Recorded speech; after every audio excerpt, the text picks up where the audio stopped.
Hello aspirants, welcome to education board. कैसे हैं आप? उम्मीद करता हूं आप अच्छे होंगे। लास्ट लेक्चर में हमने संविधान सभा की कंप्लीट समितियों को समझ लिया था। ठीक है, समितियों को बहुत बारीकी से समझा था, हर फैक्ट को समझा था, हर कॉन्सेप्ट को समझा था। ठीक है, अगर फिर भी अगर आपका कोई डाउट है, कोई क्वेश्चन ऐसा है जो किसी क्वेश्चन पेपर में आया हुआ है बट आपसे नहीं बन पा रहा है, तो आप उसका फोटो क्लिक करिए और उसके बाद आप हमें मेल या फिर कमेंट सेक्शन में उसको सेंड कर सकते हैं। ठीक है, उसका जवाब हम आपको जरूर देंगे। आज के लेक्चर में हम उद्देशिका यानी प्रस्तावना, उद्देशिका को ही हम प्रस्तावना कहते हैं, प्रस्तावना के बारे में डिटेल में चर्चा करेंगे। और चर्चा करने के बाद आप किसी भी किताब से आप इसके क्वेश्चन लगाइएगा और आप गारंटेड हर क्वेश्चन को कर ले जाएंगे। बट आपको बारीकी से समझना होगा, जितना मैं आपको बताऊंगा आप उसको नोट डाउन करिएगा। ठीक है, चलिए हम बात करते हैं उद्देशिका यानी प्रस्तावना की। ये वही उद्देशिका है जो मैंने आपको संविधान सभा में बताया था कि 13 दिसंबर 1946 को पंडित जवाहरलाल नेहरू ने संविधान सभा के समक्ष उद्देश्य प्रस्ताव रखा था। ठीक है, किसने रखा था? पंडित जवाहरलाल नेहरू ने। वो पास कब हुआ था? ये पास हुआ था 22 जनवरी को, 22 जनवरी 1947 को पास हुआ था। ये आगे चलकर यही उद्देशिका बनती है। ठीक है, अब हम उद्देशिका मीन्स की जब संविधान शुरू होता है ना, तो शुरुआत में ये उद्देशिका लिखी गई है। और उद्देशिका लिखने का और उद्देशिका का मतलब ये है कि अगर हम इस उद्देशिका को पढ़ लें ना एक बार, तो हमें यह पता चल जाएगा कि हमारे संविधान का उद्देश्य क्या है। बात, आप अगर कोई भी किताब लेके आते होंगे, अगर उसमें प्रस्तावना होगी तो प्रस्तावना से आपको यह पता चल जाता होगा कि इस किताब का उद्देश्य क्या है, ये किससे संबंधित है और ये क्या चाहती है। बात क्लियर है ना? तो वही उद्देशिका में है और इसी को हम प्रस्तावना कहते हैं, प्रियम्बल। तो अब हम पढ़ेंगे हमारे जो संविधान की उद्देशिका है, प्रस्तावना है, उसको एक बार हम ओरली पढ़ेंगे। ठीक है, उसके बाद इसके जो शब्द हैं उनको समझेंगे कि ये शब्दों का मतलब क्या है। ठीक है, आज हमें बारीकी से पढ़ने का मौका मिल रहा है तो ढंग से इसको पढ़ेंगे। हो सकता है कि आपने पहले इस प्रस्तावना को देखा हो बट बारीकी से नहीं पढ़ा होगा, इनके शब्द नहीं समझे होंगे। आज हम समझेंगे। तो शुरुआत करते हैं उद्देशिका से और स्टार्टिंग होती है इसकी हम से। हम यानी रिप्रेजेंट कर रही है संविधान सभा को, पूरे देश को, पूरे देश की जनता को ये रिप्रेजेंट कर रही है, इसलिए हम का इस्तेमाल किया गया है। तो अब हम इसको पढ़ते हैं। तो देखिए, हम भारत के लोग, मैं इसको अंडरलाइन कर देता हूं, भारत के लोग। ठीक है, हम इसको समझेंगे। हम भारत के लोग भारत को एक संपूर्ण प्रभुत्व संपन्न समाजवादी पंथनिरपेक्ष लोकतंत्रात्मक गणराज्य बनाने के लिए तथा उसके समस्त नागरिकों को सामाजिक, आर्थिक और राजनीतिक न्याय, विचार, अभिव्यक्ति, विश्वास, धर्म व उपासना की स्वतंत्रता, प्रतिष्ठा और अवसर की समता प्राप्त कराने के लिए तथा उन सब में व्यक्ति की गरिमा और राष्ट्र की एकता तथा अखंडता सुनिश्चित करने वाली बंधुता बढ़ाने के लिए दृढ़ संकल्प होकर अपनी इस संविधान सभा में आज तारीख 26 नवंबर 1949 ईस्वी मिति मार्ग शीर्ष शुक्ल सप्तमी संवत 2006 विक्रमी को एतद द्वारा इस संविधान को अंगीकृत, अधिनियमित और आत्मसमर्पित करते हैं। आपने ओरली इसको पढ़ लिया। ठीक है, अगर आप इस वीडियो को यहीं एक बार पॉज करिए, आप इसको एक बार खुद से पढ़िए। ठीक है, उसके बाद इसको दोबारा से शुरू करके वीडियो को फिर इसको समझना आप। ठीक है, चलिए अब हम क्या करते हैं कि इसके शब्द जो हैं इनको समझते हैं। हमको मैंने आपको बता दिया। इसमें एक शब्द आता है भारत के लोग। तो देखिए, भारत के लोग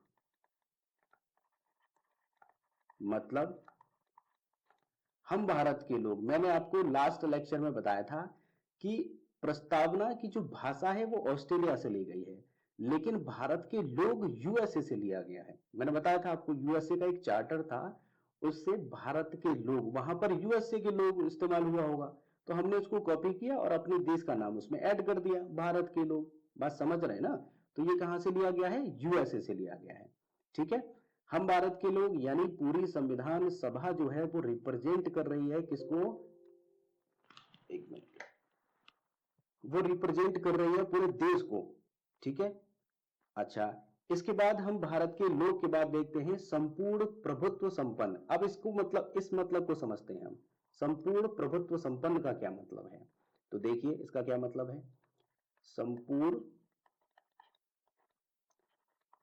प्रभुत्व संपन्न, देखिए आप, मैं जो बोल रहा हूं ना उसको आप नोट करिएगा। यहां पर लिखने पर क्या है कि थोड़ा कंजस्टेड हो रहा है, तो हो सकता है कि कुछ पॉइंट में बहुत शॉर्ट में लिखूं, आप ना समझ पाए। देखिए मैं ज्यादातर कोशिश करता हूं कि शॉर्ट में लिखने की, ठीक है। अगर आप भी अगर शॉर्ट में ही नोट्स बनाएंगे तो आपको ज्यादा अच्छे से रिवीजन करने में आसानी रहेगी, ठीक है। संपन्न, अब इसको हम समझते हैं। संपूर्ण का मतलब पूरी तरीके से, प्रभुत्व संपन्न का मतलब है ना, कहते हैं कि वो बहुत सुखी संपन्न है, तो संपन्न का मतलब है कि हम एलिजिबल हैं, हम इस लायक हैं कि हम भारत का कोई भी ऐसा लॉ कानून नियंत्रण कर सकते हैं। हमें अब किसी की आवश्यकता नहीं, हम पर कोई बाहरी शक्ति का कोई दबाव नहीं है। मतलब कि कहने का यह है कि हम पर कोई भी बाहरी शक्ति का कोई दबाव नहीं है, हम अपने निर्णय खुद ले सकते हैं, हम पूरी तरीके से संपन्न हैं, ठीक है। बाहरी, भारत पर बाहरी शक्ति का कोई दबाव नहीं है। तो आप इसको अपने शब्दों में लिख लीजिएगा। प्रभुत्व संपन्न आप समझ गए होंगे, कोई बात नहीं। अब हम समाजवादी देखते हैं। समाजवादी, पंथ निरपेक्ष, लोकतंत्रात्मक, इन शब्दों को देखते हैं। तो देखिए समाजवादी, समाजवादी का मतलब होता है कि पूरे समाज का एक साथ विकास। भाई देखिए समाज में जो है कई तरीके के लोग होते हैं, गरीब भी होते हैं, मिडिल क्लास भी होते हैं, और अपर मिडिल क्लास भी होते हैं, फिर हाई फाई भी होते हैं, यानी सब पैसे वाले भी होते हैं। लेकिन सरकार का ये दायित्व तो बनता है कि चाहे वो छोटा है, चाहे वो गरीब है, बड़ा है, या पैसे वाला है, सबका विकास उसके लिए जरूरी है, समांतर विकास, है ना। तो इसी को हम समाजवादी कहते हैं। समाजवादी भी आपको समझ में आ गया होगा। संपूर्ण प्रभुत्व संपन्न जो होता है, इसको इंग्लिश में जो कहते हैं हम, सॉवरेजिन, ठीक है। इसके बाद समाजवादी, समाजवादी के बाद अब हम अगला शब्द समझते हैं पंथ निरपेक्ष। पंथ निरपेक्ष की जगह हो सकता है आपने सेक्युलर बहुत सुना होगा। सेक्युलर क्या होता है? देखिए सेक्युलर का मतलब है कि जो हमारा राष्ट्र है ना, देश हमारा, उसका कोई धर्म नहीं है, लेकिन हमारे देश में कई धर्म के लोग रहते हैं। भाई हिंदू, मुस्लिम, सिख, ईसाई, है ना, और पारसी, जैनी, इस तरीके के कई लोग रहते हैं। लेकिन हमारे देश का तो कोई धर्म है नहीं, लेकिन सभी धर्मों को समानता का अधिकार है, सभी धर्मों को समान नजर से हमारे देश में देखा जाता है, ये हमारे देश की खासियत है। अब आप देखिए कि सबसे ज्यादा हमारे देश में हिंदुओं की जनसंख्या है। अब हिंदुओं की जनसंख्या है तो हिंदू राष्ट्र होना चाहिए ना, लेकिन फिर भी हमारे देश का कोई भी धर्म नहीं है, हिंदू राष्ट्र वो नहीं है। तो ये हमारे देश की खासियत है, हमारे संविधान में ये हमें अधिकार दिया गया है। और भारत सरकार का ये देखिए कि वो अभी तक क्या है कि इस तरीके का कोई भी धर्म का वो नहीं आता जिससे कि हमें ये लगे कि नहीं हमारा हिंदू राष्ट्र है या फिर ऐसा। तो मतलब धर्म को लेकर के हमारा जो संविधान है वो बिल्कुल न्यूट्रल है, यानी देश हमारा न्यूट्रल है। पंथ निरपेक्ष सेक्युलर आपको समझ में आ गया होगा, ठीक है। हालांकि मैं अभी ये भी बताऊंगा आपको कि पंथ निरपेक्ष जो शब्द है सेक्युलर, ये बाद में जोड़ा गया है। मैं अभी चर्चा करूंगा डिटेल से, आपको पूरी पॉइंट टू पॉइंट मैं आपको स्टेप बाय स्टेप बताऊंगा। एक साथ अगर मैं बताने लग गया तो हो सकता है कि वो एकदम से कॉन्फ्लिक्ट पैदा हो जाएगा कि आप कंफ्यूज हो जाएंगे कि पहले ये था, ठीक है। इसलिए मैं आपको बारी बारी से बता रहा हूं, ठीक है। चलिए पंथ निरपेक्ष हमने समझ लिया। पंथ निरपेक्ष के बाद में है लोकतंत्रात्मक गणराज्य। तो गणराज्य समझते हैं। गणराज्य, रिपब्लिक। रिपब्लिक क्या है कि देखिए भारत का जो भारतीय संघ है ना, इसका प्रधान होता है, एक संवैधानिक प्रधान होता है। भारत का संवैधानिक प्रधान कौन होता है? शायद आपको पता हो, संवैधानिक प्रधान है राष्ट्रपति, ठीक है। लेकिन वास्तविक प्रधान कौन होता है? वो प्रधानमंत्री होता है। राष्ट्रपति की सारी शक्तियों का इस्तेमाल कौन करता है? प्रधानमंत्री करता है। आगे हम जब आगे लेक्चर लेंगे तो प्रधानमंत्री भी टॉपिक आएगा, राष्ट्रपति भी टॉपिक आएगा, उसको भी हम बारीकी से समझेंगे।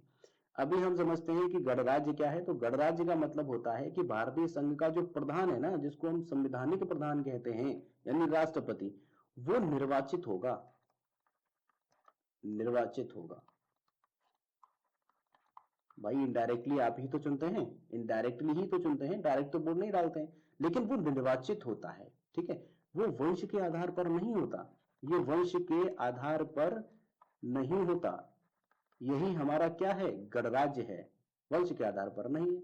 हर बार उसका निर्वाचन होता है, एक पर्टिकुलर टेन्योर के लिए वो आता है, 5 साल का उसका कार्यकाल रहता है, उसके बाद निर्वाचित होता है, तो वंश के आधार पर नहीं है, ठीक है। ऐसा ही यूएसए में है, यूएसए में भी ऐसा ही होता है, निर्वाचित किया जाता है। परंतु आप ब्रिटेन के बारे में जानते हो कि ब्रिटेन में आज भी राजतंत्र चलता है। हमारे यहां पर क्या है, लोकतंत्र गणराज्य है, वहां पर राजतंत्र है। राजतंत्र मतलब कहने का यह है कि वहां जो राजा का पद है ना, वो वंशानुगत है। जो पहले राजा और महाराजा थे, उन्हीं के बच्चे क्या बनते हैं वहां पे, राजा बनते हैं, ठीक है ना। तो ये क्या है, ब्रिटेन में चलता है, वहां राजतंत्र है। हमारे देश में क्या है, गणराज्य है, लोकतंत्रात्मक गणराज्य। इतनी बात आपको समझ में आ गई होगी। आगे देखते हैं, बनाने के लिए उसके समस्त नागरिकों को सामाजिक, ये देखिए सामाजिक है, आर्थिक है और राजनीतिक है। और यहां पर लिखा हुआ है न्याय, यानी कहने का मतलब हुआ कि यहां पर न्याय भी दिए गए हैं, न्याय। और वो न्याय कितने दिए गए हैं, 3 न्याय हैं। और कौन कौन से, पहला है सामाजिक, दूसरा है आर्थिक और राजनीतिक। ये 3 तरीके के इस प्रस्तावना में न्याय दिए गए हैं, ठीक है। अब देखिए, सामाजिक न्याय, आर्थिक न्याय और राजनीतिक न्याय, ये पॉलिटिकल होता है, ये इकोनॉमिकल होता है, सामाजिक सोशल होता है। तो न्याय कितने तरीके के, 3। अब आप में क्या याद रखना है इसमें कि सामाजिक पहले पे आता है, ये दूसरे नंबर पे आता है, ये तीसरे पे। आपको सीरीज याद रखनी है। एक्चुअल में जब वो क्वेश्चन बनाता है एग्जामिनर, तो वो पहले राजनीतिक या आर्थिक रख देगा, फिर आपसे पूछेगा कि बताइए इनमें से कौन सा सही है। तो आपको सीरीज याद रखनी है कि सामाजिक न्याय पहला है, दूसरा आर्थिक न्याय है और तीसरा राजनीतिक न्याय है, ठीक है। वो मिलान के लिए भी बना सकता है कि इनमें से कौन सा सही है। बात समझ रहे हैं, न्याय 3 तरीके के हैं, सामाजिक, आर्थिक और राजनीतिक। ये आपको बात समझ में आ गई होगी। अब आगे देखते हैं, ये यहां पर कॉमा लगाने के बाद स्टार्ट होता है विचार, अभिव्यक्ति, विश्वास, धर्म व उपासना। अब ये देखिए, मैंने बताया कि विचार 1, अभिव्यक्ति 2, विश्वास 3, धर्म 4 और उपासना 5। तो देखिए, और ये क्या है की स्वतंत्रता, इसको देखिए अलग कलर से किया हुआ है ना, ये न्याय अलग कलर से था, ये अलग कलर से है। तो देखिए यहां पर ये क्या है, स्वतंत्रता है, यहां पर क्या था, ये न्याय था। तो देखिए स्वतंत्रता कितनी है, स्वतंत्रता कितनी है, 5 है। अभी हमने गिना 5 स्वतंत्रताएं हैं। तो इसकी भी आपको सीरीज याद रखनी है। तो पहली कौन सी है, विचार, दूसरी कौन सी है, अभिव्यक्ति,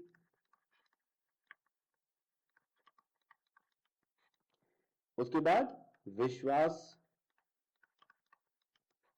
और चौथी धर्म, उपासना, 5वीं उपासना। तो पहली, दूसरी, तीसरी और चौथी और 5वीं, ये क्या है, स्वतंत्रता है, ठीक है।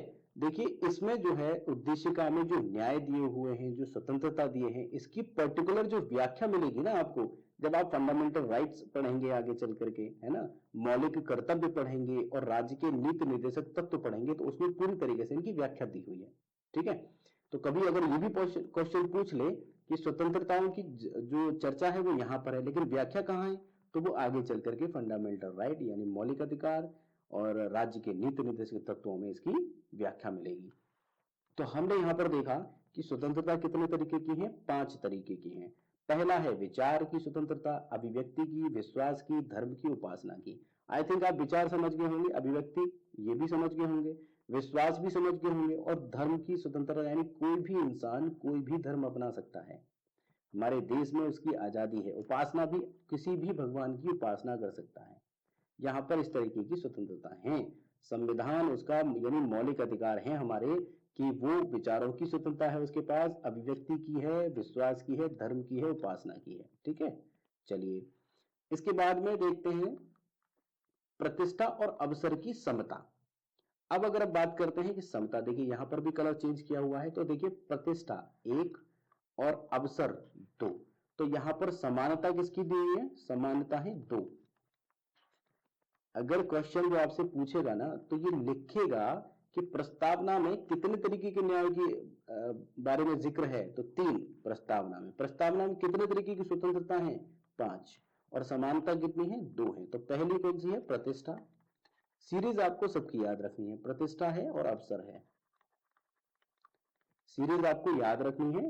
रीजन वो सीरीज में भी पूछ सकता है और आपको इस तरीके से भी पूछ सकता है कि बताइए कि उसमें कौन सा न्याय नहीं है, तो सामाजिक न्याय, आर्थिक न्याय, राजनीतिक न्याय, ये 3 दे देगा, चौथा कोई और दे देगा, तो आपको भी एलिमिनेट करना है, वही आपका आंसर होगा। बात समझ रहे हैं, क्वेश्चन क्या पूछना चाह रहा है ये इस पर डिपेंड करता है, आपको ये सारी चीजें समझ में आ जानी चाहिए। अच्छा, इसके बाद अब हम देखते हैं, समानता आपको समझ में आ गई होगी। प्राप्त करने के लिए उन सबको व्यक्ति की गरिमा, राष्ट्र की एकता, अखंडता सुनिश्चित करने वाली बंधुता, ये बंधुता सिर्फ एक बार इस्तेमाल किया गया है, ठीक है, इसका सिर्फ एक बार इस्तेमाल है, तो पूछ सकता है कि बंधुता का इस्तेमाल कितनी बार है, एक ही बार है। उसके बाद बढ़ाने के लिए दृढ़ संकल्प होकर अपनी इस संविधान सभा में, ठीक है, आज तारीख 26 नवंबर 1949, ये तारीख कौन सी है, देखिए 26 नवंबर 1949, ये तारीख वही है जब हमने आपको बताया था कि इस दिन संविधान को क्या किया गया था, स्वीकृत किया गया था। और आगे भी लिखा हुआ है, ऐदद द्वारा क्या किया जा रहा है, अंगीकृत किया जा रहा है और अधिनियमित किया जा रहा है और आत्मसमर्पित करते हैं, लिखा है। तो देखिए 26 नवंबर को क्या था, संविधान पूरी तरीके से बनकर तैयार हुआ था। हमने आपको ये भी बताया था कि इसी दिन कंप्लीट सभी ने क्या किए थे, साइन किए थे। और इसी समय, अधिनियमित का मतलब है कि इसी समय पर कुछ अधिनियम जो थे वो लागू कर दिए गए, जैसे आर्टिकल 16 जो थे वो लागू कर दिए गए थे।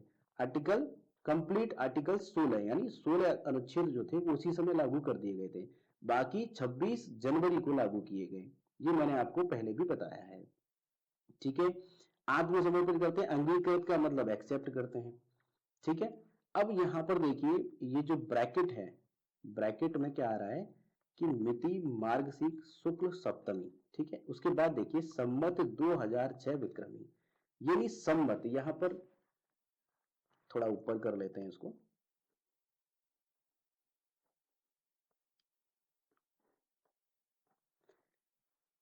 हाँ जी, यहां पर देखिए लिखा हुआ है संवत 2006, संवत विक्रमी है ये बात हो रही है 2006, ऐसी तो लिखा है ना।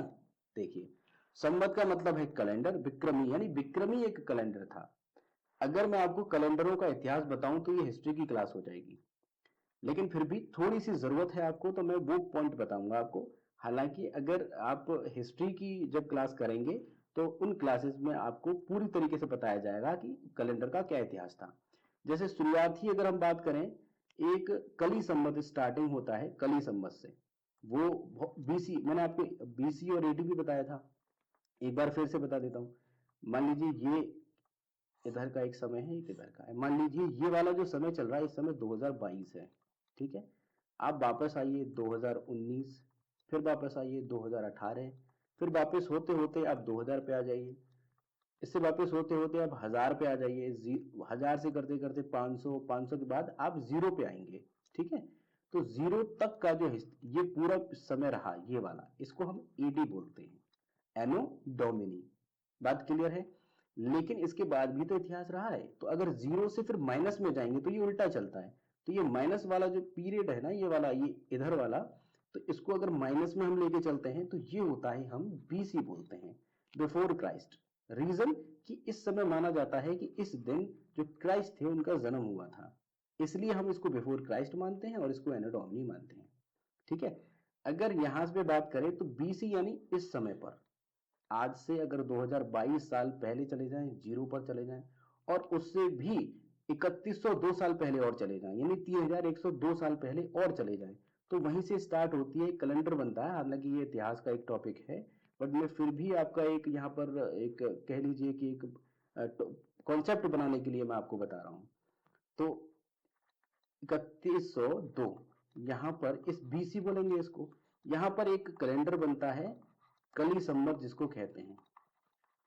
उसके बाद इसी तरीके से कालांतर में बनते बनते 3076 में बनता है बीसी में, फिर बनता है एक सप्तऋषि बोलते हैं उसको, सप्तऋषि, है ना।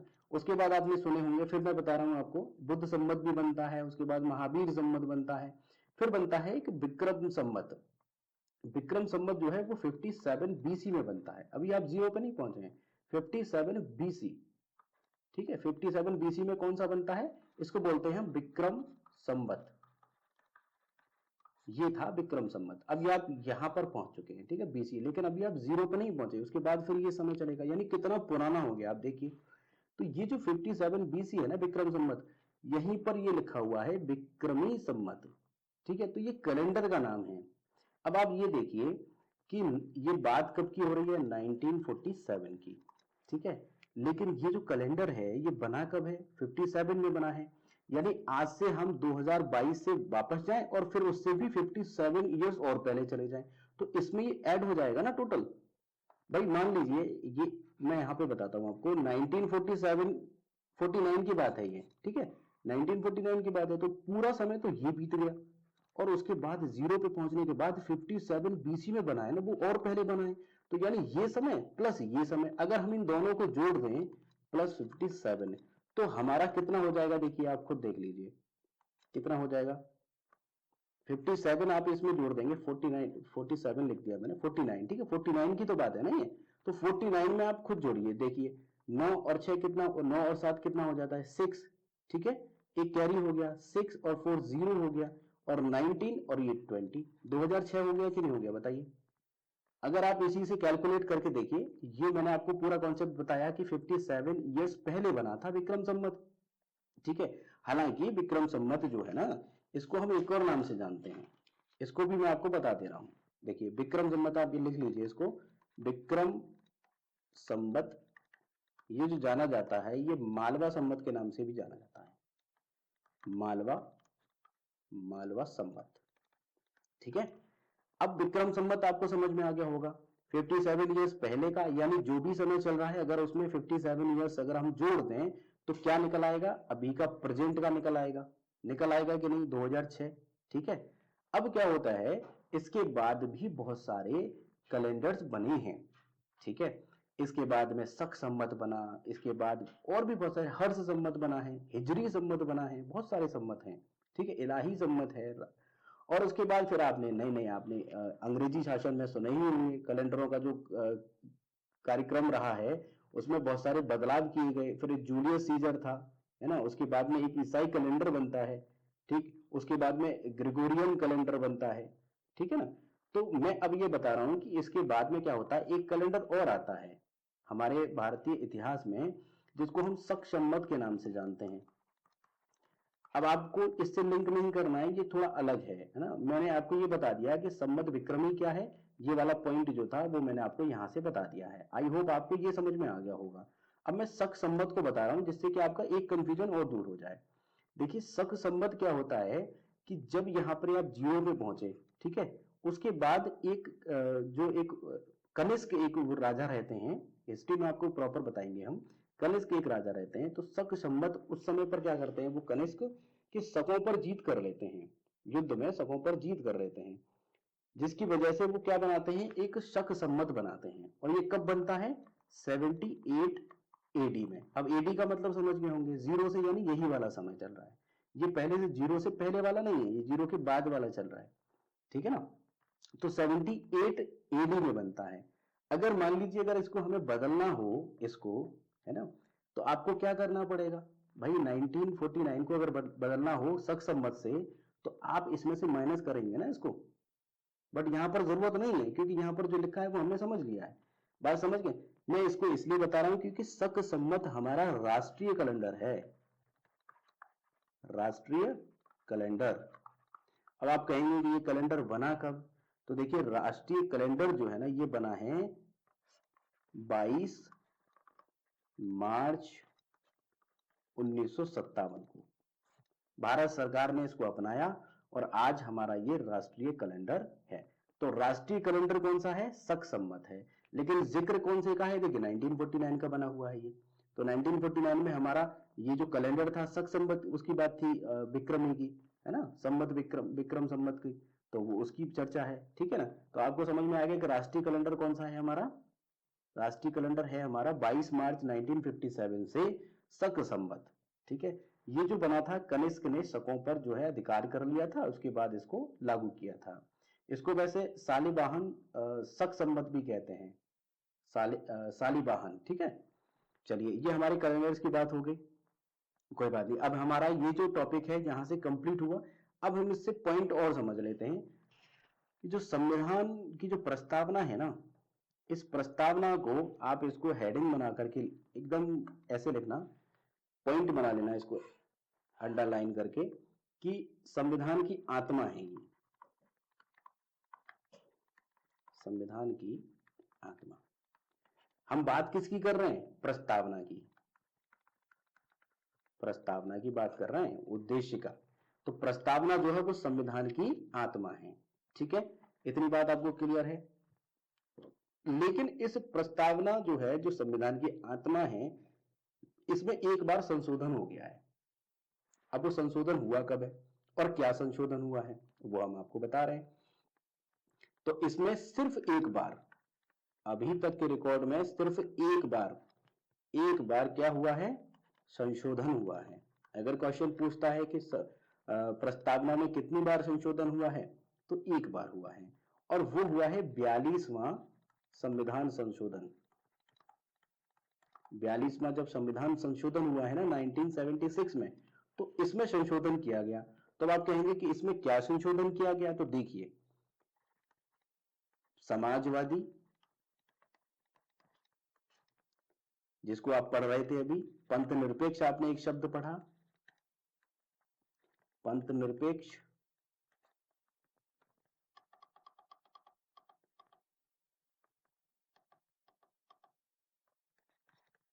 पंथ निरपेक्ष। एक आपने शब्द पढ़ा था अखंडता, पढ़ा था ना अभी इसमें। तो ये तीन शब्द जो थे, पहला, दूसरा और तीसरा, ये तीनों शब्द क्या थे? ये पहले इस संविधान में नहीं थे, लेकिन 42वें संविधान संशोधन 1976 में इन शब्दों को जोड़ा गया। ठीक है, संशोधन करके इन तीनों शब्दों को जोड़ा गया है। अब आप एक बार खुद से दोबारा से उसको देखिए कि अगर हम इस प्रस्तावना को इन शब्दों के बिना पढ़ें तो कैसा लगेगा। यानी वो पहले की एक प्रस्तावना थी, इसके बाद संशोधन किया गया। जस्ट अ मिनट,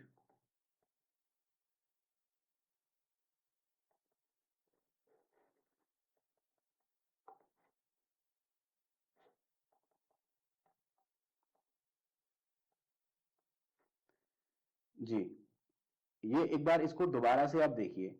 ठीक है, और इसमें जो हमने शब्द आपको बताए हैं, जो तीन शब्द हैं, और वो तीन शब्द जो बाद में ऐड किए गए हैं, उन शब्दों को हम अंडरलाइन कर लेते हैं। ठीक है,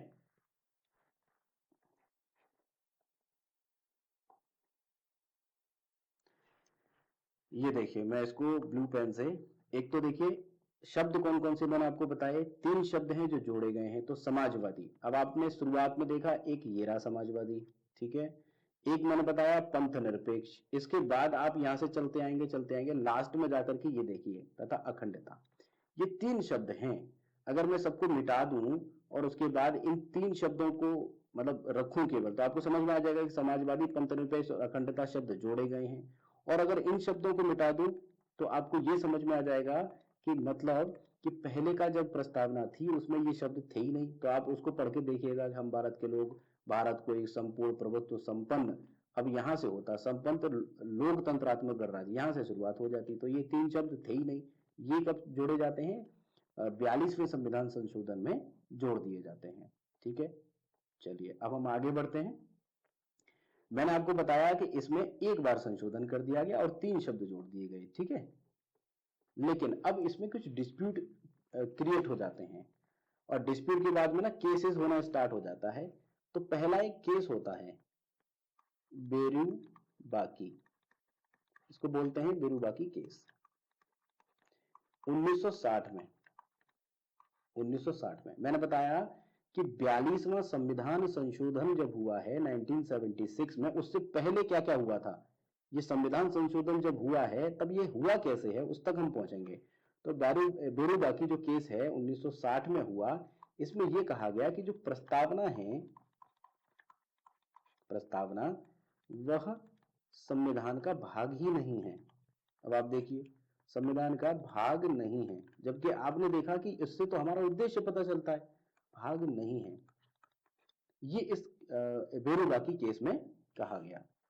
ये बेरुबाकी केस है, बेरुबाकी केस 1960 में होता है। इसमें कहा गया कि प्रस्तावना संविधान का भाग नहीं है। आपको याद कर लेना है, क्वेश्चन डायरेक्ट ऐसे ही पूछेगा कि किस केस में कहा गया कि प्रस्तावना संविधान का भाग नहीं है, तो बेरुबाकी केस। ठीक है, इसके बाद में आप दूसरा याद रखेंगे, गोलकनाथ बनाम पंजाब राज्य। ये एक केस हुआ था 1967 में। देखिए मैं आपको सीरीज वाइज बता रहा हूं, 1960 हो गया, ये 1967 में फिर होता है। इसमें क्या कहा जाता है कि जो प्रस्तावना है, प्रस्तावना वो संविधान की मूल आत्मा है, कि मूल आत्मा। अभी क्या बोला था बेरुबाकी केस में 1960 में कि प्रस्तावना संविधान का भाग ही नहीं है, लेकिन गोलकनाथ और पंजाब केस में क्या बोल दिया, प्रस्तावना संविधान की मूल आत्मा है। अब आप एक पॉइंट इसमें याद रखेंगे कि देखिए प्रस्तावना संविधान की मूल आत्मा है, ये कहा किसने है, तो देखिए मूल आत्मा जो कहा है ना, एक जस्टिस थे जो कि सुप्रीम कोर्ट के थे, उनका नाम था एम हिदायतुल्लाह। जब मैं आपको सुप्रीम कोर्ट पढ़ाऊंगा और जब आपको राष्ट्रपति पढ़ाऊंगा तो इनका नाम कई बार आएगा। क्यों, क्योंकि ये एक कार्यवाहक राष्ट्रपति भी रहे हैं। ठीक है, बहुत इंपॉर्टेंट है ये, एम हिदायतुल्लाह इनका नाम है। ठीक है, तो इन्होंने कहा था कि प्रस्तावना संविधान की मूल आत्मा है। उसके ये उस पीठ के ये अध्यक्ष थे उस टाइम। ठीक है, तो गोलकनाथ पंजाब राज्य में ये कह दिया गया कि संविधान की मूल आत्मा जो है वो प्रस्तावना है, और वो कहा किसने, एम हिदायतुल्लाह ने। ठीक है, इतनी बात क्लियर हो गई। अब हम आगे एक और देखते हैं, केशवानंद भारती। केशवानंद भारती बनाम केरल राज्य। ये तो बहुत ही ज्यादा इंपॉर्टेंट है, इसने तो पूरे संवैधानिक इतिहास बदल दिया। पूरे ये समझ लीजिए कि इसने इतना बड़ा बदलाव किया है देश में इस केस ने, और ये अब तक का सबसे बड़ा जजेस का केस था। इसमें 13 जजेस एक साथ बैठे थे। ये अब तक का सबसे बड़ी पीठ थी ये, केशवानंद भारती बनाम केरल राज्य की। ठीक है, अब ये हुआ कब है, वो हुआ है 1973 में। बात को समझ लीजिए, 1973, 67 से हम 73 में आ गए। इसमें क्या कहा गया कि जो प्रस्तावना है वो संविधान का अभिन्न अंग है। देखिए शुरुआत से कितना बदलाव हुआ है। अभी बेरुबाकी केस में कहा जा रहा था कि प्रस्तावना संविधान का भाग नहीं है, उसके बाद कह दिया कि मूल आत्मा है, और उसके बाद अब कहा जा रहा है कि प्रस्तावना जो है वो संविधान का अभिन्न अंग है। तो मैं इसको अभिन्न अंग लिख देता हूं, अभिन्न अंग, अभिन्न अंग कहा गया है। तो प्रस्तावना क्या है, अभिन्न अंग है। ये किसमें कहा गया, केशवानंद भारती वीएस केरल राज्य में 1973 में कहा गया है।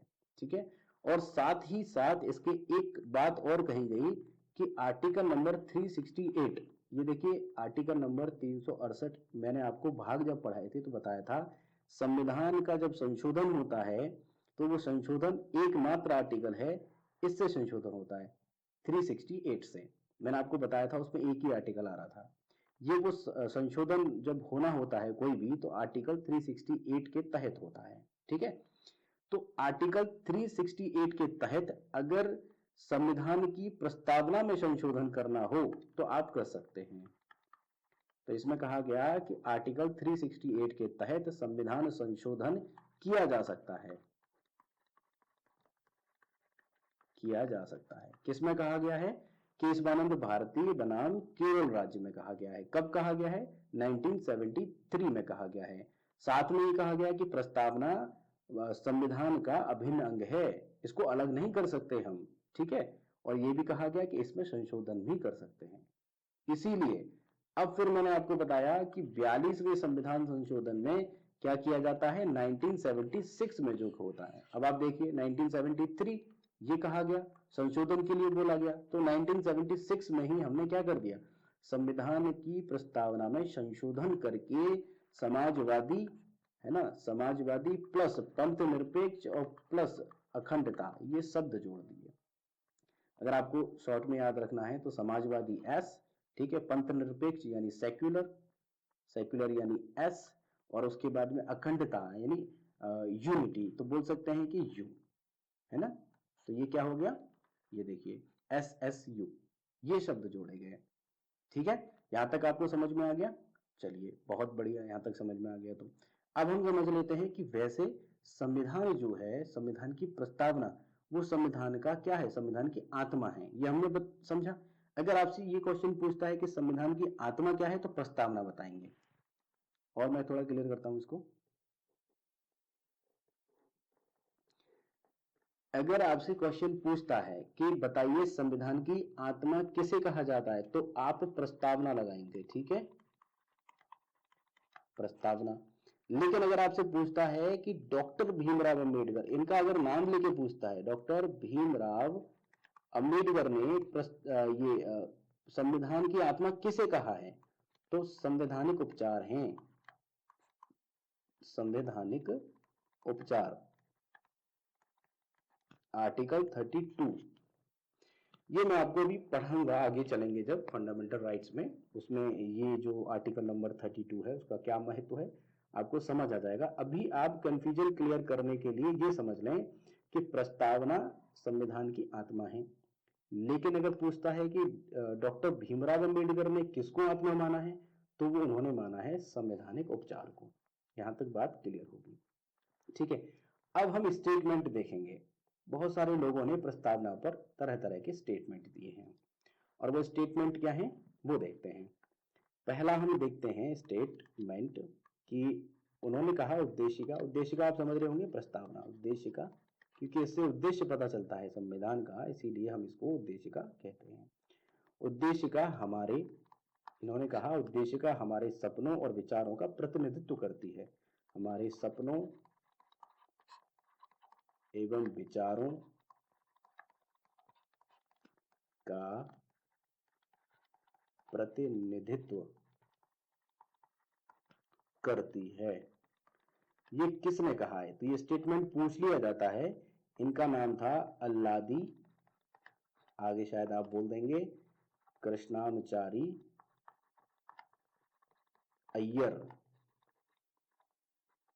ये तो पता ही होगा ये कौन थे, मैंने लास्ट लेक्चर में समितियों में ही आपको पढ़ाया है, अल्लादी कृष्णामचारी अय्यर। ठीक है, एक स्टेटमेंट ये हो गया। दूसरा देखते हैं, उन्होंने कहा कि उद्देशिका हमारे प्रभुत्व संपन्न लोकतंत्रात्मक गणराज्य की जन्म कुंडली है। उन्होंने कहा उद्देशिका हमारे प्रभुत्व संपन्न लोकतंत्रात्मक गणराज्य की जन्म कुंडली, जन्म कुंडली है। ठीक है, जन्म कुंडली है। तो ये जो स्टेटमेंट है ये के एम मुंशी, ये भी मैंने आपको समितियों में पढ़ाए हैं, ये भी मैंने आपको समितियों में बताए हैं कौन है ये। इसके बाद एक और देखते हैं स्टेटमेंट, उन्होंने कहा उद्देश्य का राजनीतिक, इसको थोड़ा अंडरलाइन कर लेंगे, राजनीति, राजनीतिक जन्मपत्री है, जन्म राजनीतिक जन्मपत्री है, यानी पॉलिटिकल होरोस्कोप। ये किसने कहा है, सेम इन्हीं का नाम आएगा, के एम मुंशी। ठीक है, स्टेटमेंट क्लियर हो गए। चलिए और देखते हैं एक स्टेटमेंट,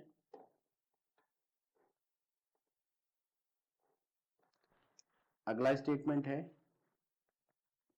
कि संविधान शरीर है, संविधान शरीर है।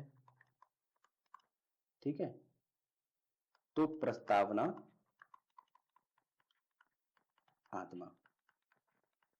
इन्होंने कहा कि संविधान अगर शरीर है तो प्रस्तावना आत्मा है। लेकिन अगर कहा कि प्रस्तावना अगर आधारशिला है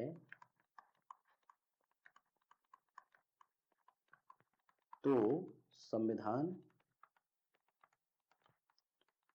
उस पर खड़ी अट्टालिका है। अट्टालिका है। ये जो स्टेटमेंट है ये सुभाष कश्यप का है। सुभाष कश्यप। ये मैंने वो आपको स्टेटमेंट बताए हैं जो एग्जाम में पूछे जा सकते हैं। ठीक है, आप इनको नोट करिएगा। आपको ये याद रखना है कि जन्म कुंडली किसने कहा है, ठीक है, और जन्म पत्री किसने कहा है, तो दोनों के.एम. मुंशी। तो जन्म कुंडली क्या था, उद्देश्य का हमारे प्रभुत्व लोकतंत्रात्मक गणराज्य की जन्म कुंडली है, के.एम. मुंशी ने कहा है। उद्देशिका को पॉलिटिकल हॉरोस्कोप किसने कहा है, के.एम. मुंशी ने कहा है। ठीक है, इतनी बात क्लियर होगी। ठीक, चलिए, हमने आपको जैसे बताया था कि जो प्रस्तावना में शब्द इस्तेमाल किए गए हैं वो शब्द क्या हुआ है कि कुछ क्रांतियां हुई थी, जैसे कि फ्रांस की क्रांति है ना, जैसे कि अमेरिका की एक क्रांति हुई थी और रूस की एक क्रांति हुई है ना, रूसी क्रांति, फ्रांस की क्रांति। इन तीनों क्रांतियों से हमने शब्द लिए हैं और जो कि प्रस्तावना में इस्तेमाल किए गए। जैसे आपने शब्द सुना था स्वतंत्रता, समानता, सुना था ना, समानता, बंधुता। ये शब्द हमने फ्रांस से लिया था। अमेरिका से हमने राजनीतिक लिया है, राजनीतिक और व्यक्तिगत, ये हमने लिया था। आर्थिक हमने समानता एक और देखा था, आर्थिक समानता, है ना, ये हमने इससे लिया था, रूसी क्रांति से।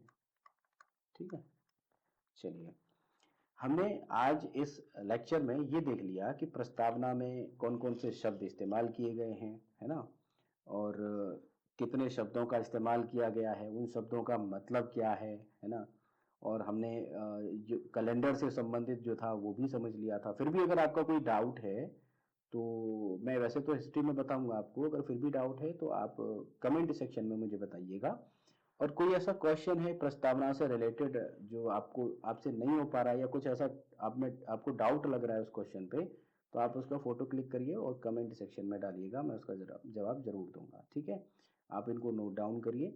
और एक, हालांकि वो संविधान से रिलेटेड थोड़ा थोड़ा है, लेकिन एक उससे क्वेश्चन बहुत आते हैं, जैसे कि मैं सोच रहा था ये जो सिंबल्स होते हैं ना, ये हमारे नेशनल सिंबल्स जो हैं, जैसे राष्ट्रीय ध्वज हो गया, है ना, राष्ट्रीय गान हो गया, राष्ट्रीय गीत हो गया, है ना, ये सब जो सिंबल्स हैं, अगर आपकी रिक्वायरमेंट है कि मैं विधिवत उन पे एक लेक्चर आपके लिए डिलीवर करूं, तो आप कमेंट सेक्शन में बताइएगा।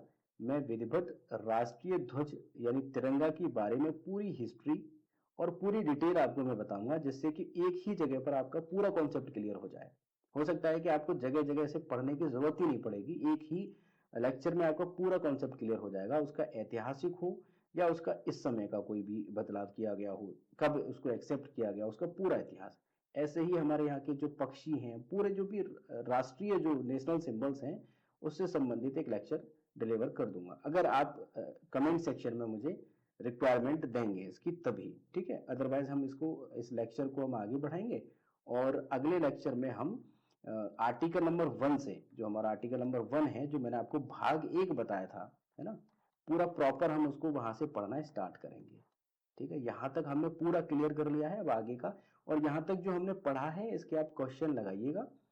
क्वेश्चन आपसे सारे क्वेश्चन क्लियर होंगे। अगर फिर भी अगर आपको कोई डाउट है, क्वेश्चन नहीं हो पा रहा है, तो मैंने बता दिया आप क्या करेंगे। ठीक है, चलिए, बाकी अब हम अगले लेक्चर में आर्टिकल नंबर 1 से स्टार्ट करेंगे, भाग नंबर 1 उससे हम स्टार्ट करेंगे। ठीक है, बाकी मिलते हैं नेक्स्ट वाले लेक्चर में। तब तक के लिए